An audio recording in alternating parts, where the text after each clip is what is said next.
estamos en un proceso de negociación muy duro. Por cierto, nótese que ese proceso de negociación es entre Lavrov y Blinken. Es decir, se está decidiendo las fronteras estes de alguna manera lo que podríamos llamar la Europa libre y en particular de Ucrania, sin ninguna participación de Ucrania, por supuesto, que no tiene nada que decir, no puede, no tiene relación. Eso lo digo para los soberanistas de, no, España sola, sí, como Corea del Norte tal vez, pero vamos, ni siquiera, ¿no? Entonces, eso es una primera reflexión. Entonces, hay una cosa muy dura en este momento porque Putin, tal vez por necesidades internas o tal vez por su visión estratégica, yo creo que es uno de los grandes políticos de este siglo, de cosa su moral y que nos guste o no su política. Ha visto un momento de debilidad aprovechable para replantear un nuevo Yalta, por ir a lo antiguo, es decir, vamos a ver, ¿dónde está la frontera, las nuevas fronteras que tantos tuvimos que ceder cuando la caída del muro de Berlín y Gorbachev, etcétera? Y lo plantea más o menos como la crisis de los misiles en Cuba, donde llegó Khrushchev y digo, yo me pongo mis misiles en Cuba. Entonces ya el Kennedy dice, pues si llegas hasta ahí, amigo. Entonces, afortunadamente se acabó razonablemente y sin guerra, ¿no? Espero que aquí suceda lo mismo.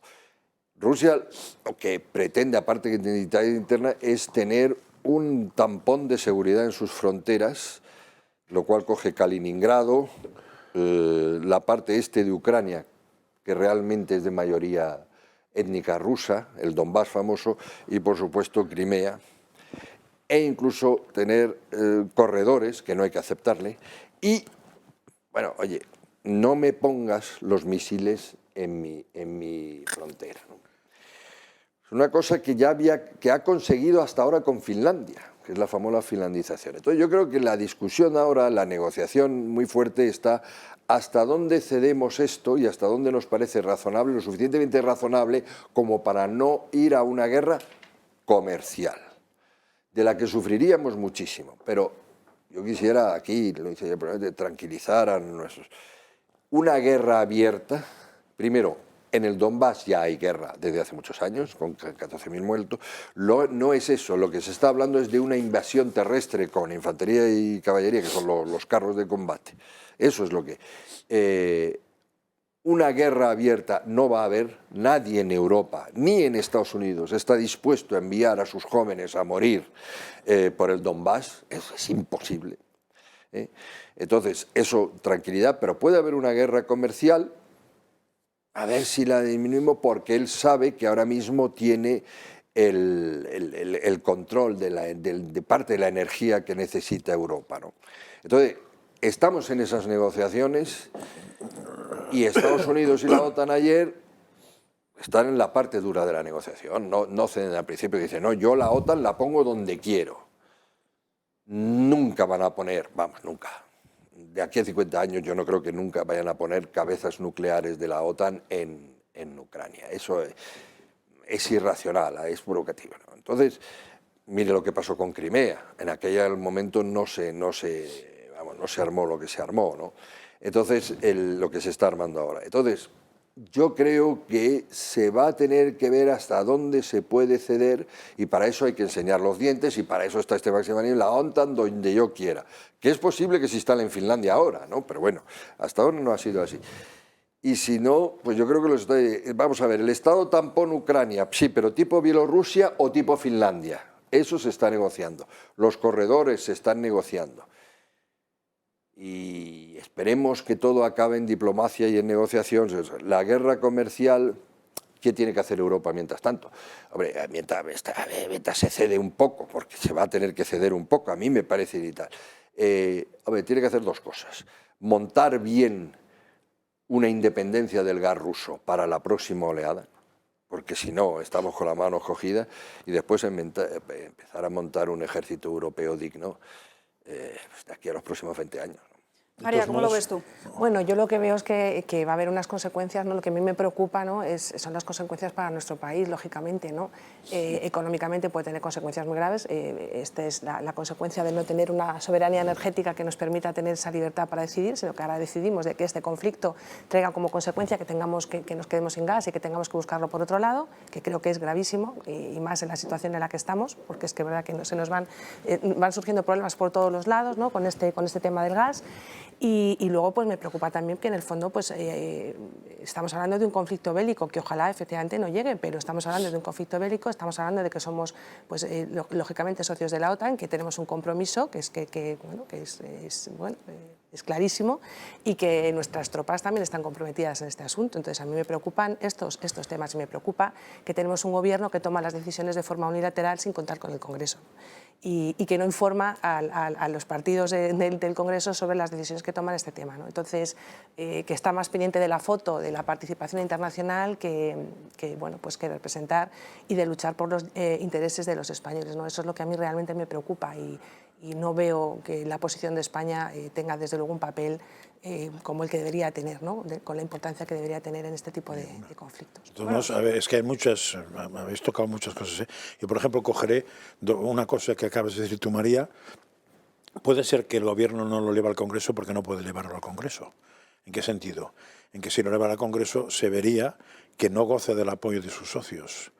Bueno, entonces, podemos ya empezar a rebajar un poco el tono. Bueno, pues tendrá que rebajarlo más, porque si no, realmente el problema que tendría el PSOE ahora mismo es que se encontraría que le dejan más solo que la una, con lo cual para España, no nos engañemos, sería mucho peor. Pero Casado le ha dado su apoyo, ¿no? Al final, por sí, telefónica. Pero puede ser que incluso haya dado su apoyo a decir de momento no lo lleves al Congreso, pero eso lo sabremos dentro de 15 años, cuando aparezcan las conversaciones, por ejemplo las de Rajoy con Zapatero sobre la ETA, para poner un ejemplo de cosas que ocurren en este país. Y Enrique ha dado una clave que creo que es la básica y es la única que me preocupa, porque Putin piensa igual que Enrique.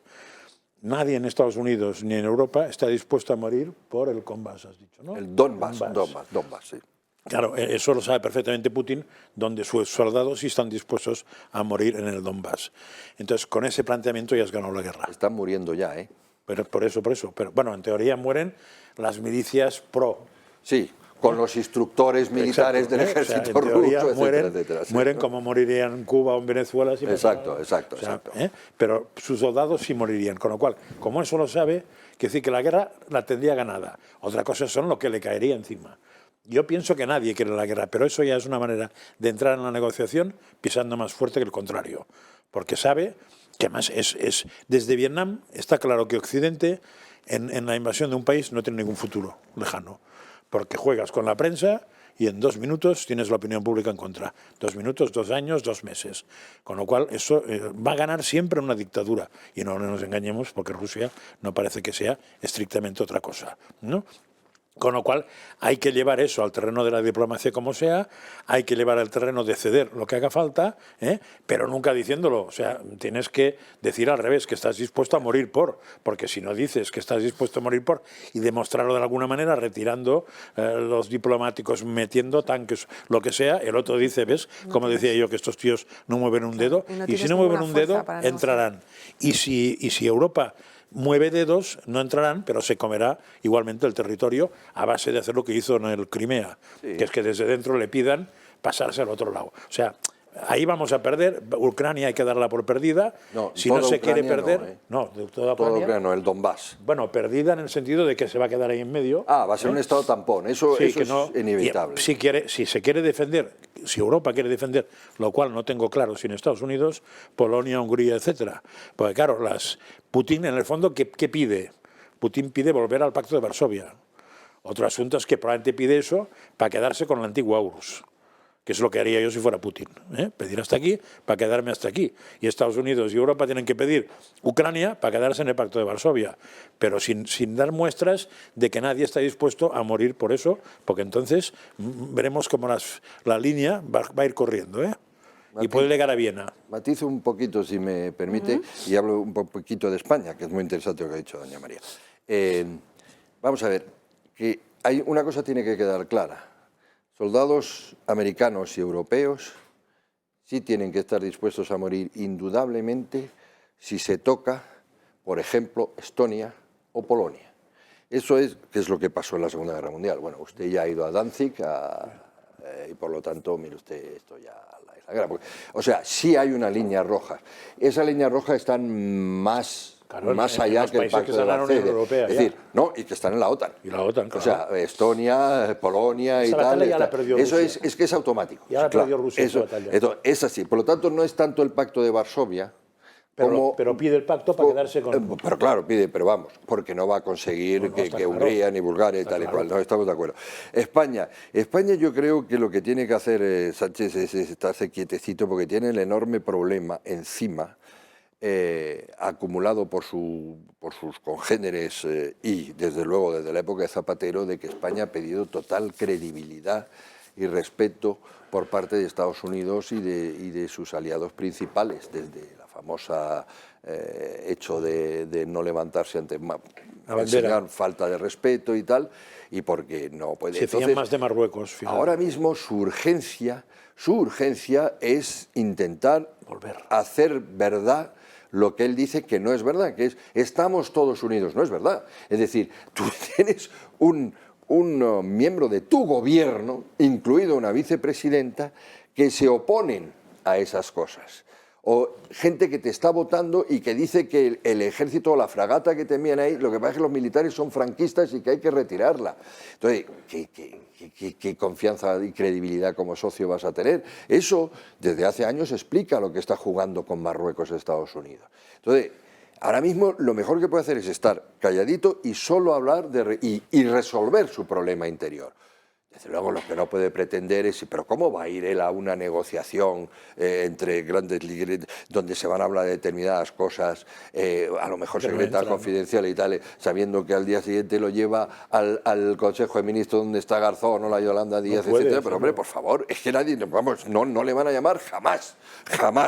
Mientras esto siga así. Es decir, España, sí, claro, pasó, y con Francia. Es decir, oye, aquí no seamos tontos. De la estructura militar de la OTAN. ¿Qué confianza voy a tener usted? Por ejemplo, España podría utilizar, me alegro mucho que una cosa que yo lancé en el Parlamento y que hizo en aquel momento poco camino por culpa del PP y que ahora ha retomado con más éxito o ha seguido Maite Pagaza, que es la intervención de Rusia en el golpe de Estado y en el proceso separatista, que está documentada, perfectamente documentada por nuestra Guardia Civil, ¿verdad? Eso debería utilizarlo absolutamente ahora mismo el gobierno de España. Es decir, claramente nuestro enemigo es Rusia y claramente nos está desestabilizando, ¿verdad? Por lo tanto, que no haya ni la menor duda. Pero claro, ¿cómo dices eso? Es decir, pero usted no ha indultado a los que llamaron a los rusos para financiarle toda la telemática, los y nuclearle y aconsejarle. Claro, es que lo primero de España, y eso lleva mucho tiempo, es recuperar credibilidad ante sus socios. Pretender otra cosa, no. Entonces ahí con doña María tengo cierta distancia, es decir, la poca cosa buena que ha hecho es decir, él desde el primer momento decir sí y por supuesto seguimos cumpliendo con nuestras obligaciones de la OTAN, sin fisura. Que haya pasado o no por el Congreso, por lo visto no está legalmente establecido, obligado en el sentido que son maniobras ya previstas antes y tienen un protocolo del artículo 17, no sé qué. Si por un supuesto entráramos en un conflicto bélico, hombre, evidentemente, realmente bélico, que vas a enviar tropas regulares y tal, evidentemente ahí tendrá, pues es que necesita el apoyo. Necesita la autorización, apoyo del Congreso. No el apoyo, la autorización. No queda la más autorización, remedio. hombre, eso sí. Sí, ahora, no queda más remedio su reacción legalmente. así rápida, por lo menos. Pues y por supuesto se cumple con nuestros... Ha hecho bien. Yo creo que ha hecho bien. Yo creo que ha hecho bien porque probablemente ha hablado con el otro. Está en la línea... Claro, está en la línea de recuperar credibilidad, que no la tiene ni la tenemos y merecidamente no la tenemos.